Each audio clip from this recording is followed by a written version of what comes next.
म्हणजे संपूर्ण विश्वामध्ये जी शक्ती आपल्याला दिसते, हालचाल दिसते, शक्ती त्या ज्या शक्तीने होते ती परब्रह्माची शक्ती आहे, तीच देवी आहे. अहिर्बुज्ञ संहितेमध्ये असंच वर्णन आहे की चंद्र आणि चंद्राचा प्रकाश, असं उदाहरण दिलंय. ब्रह्मवैवर्त पुराण जे आहे त्यामध्ये परब्रह्म स्वरूपात्वं सत्यानित्या सनातनी सर्वस्वरूपा सर्वेशा सर्वाधारा परात्परा, असं म्हटलेलं आहे.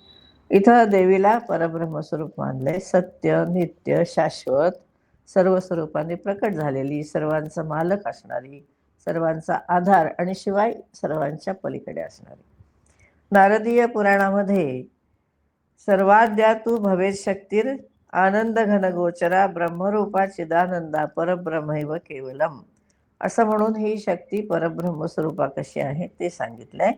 आणि हीच शक्ती विश्वाचं मूलतत्व आहे.